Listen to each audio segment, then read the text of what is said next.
I love a good rainstorm. And I think I can trace this love back to when I was 4 or 5 years old. It's one of my earliest memories.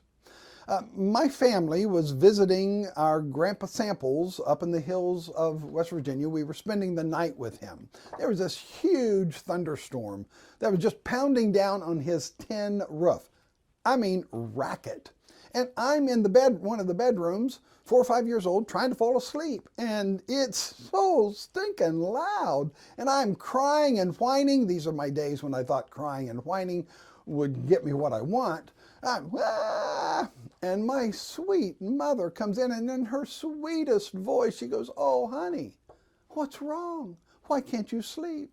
And me in my not so sweet voice said, "Can you not hear the rain? It's so loud, I can't fall asleep. It's keeping me up." Ah!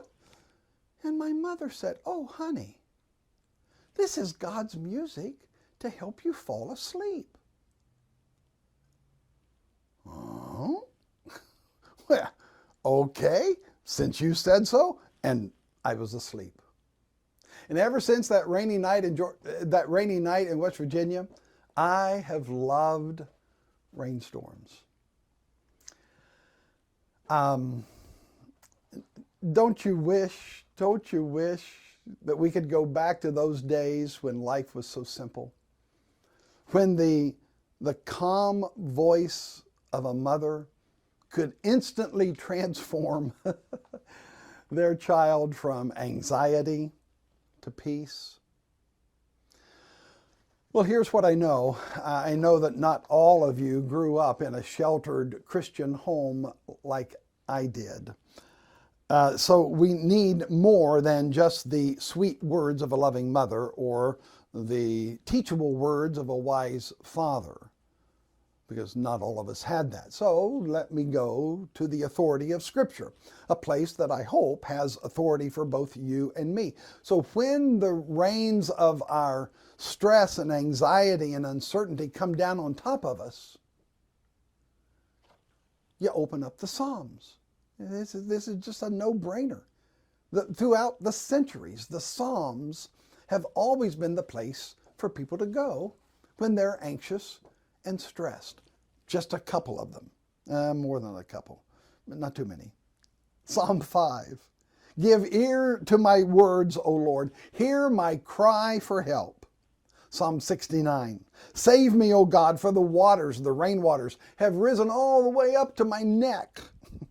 Psalm 86, "Hear, O Lord, and answer me, for I am poor and needy."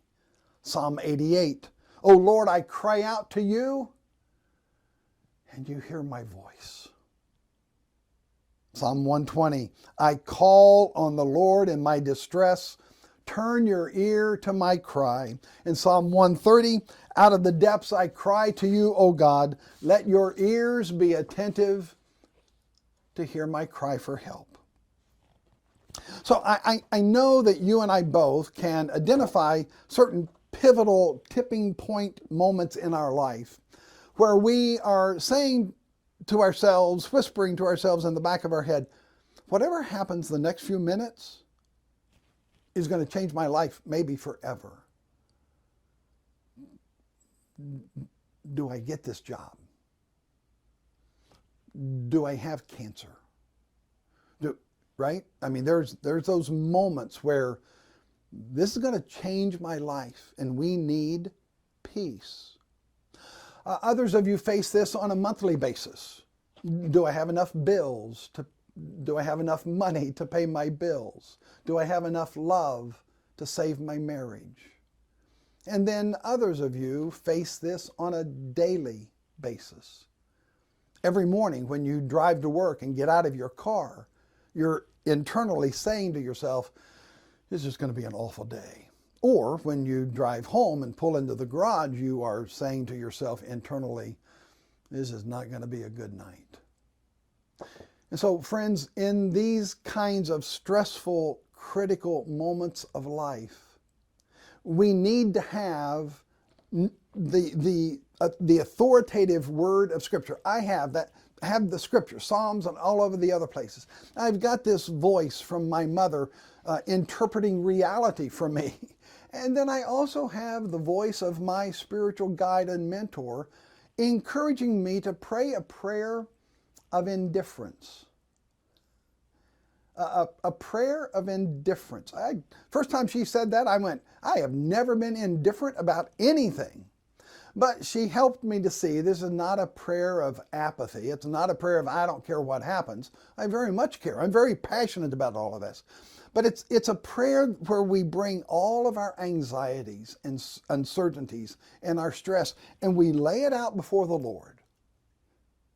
And we say to Him, what are you going to do about this?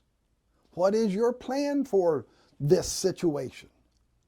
And so I can come freely to God and boldly to say, I want this job. Help me get this job. I don't want cancer. Or I need a new whatever. I can say those things to God because it's part of my heart, part of who I am. But if I can learn, and I'm still learning, if I can learn to temper those prayers with this prayer of indifference that says, God, I want you to know that what I want most is for your kingdom to come and your will to be done. Okay? So, how does this situation, this job, this medical diagnosis, how does this fit in to your kingdom and your will? And when I can learn, slowly, but learn, to temper my prayers and desires with, God, I want what you want, that's when I have more peace in my life, because God is always going to accomplish His will and His kingdom. It's always good to spend some time with you. Thank you for the privilege of a few moments. I hope you have a good week. God bless.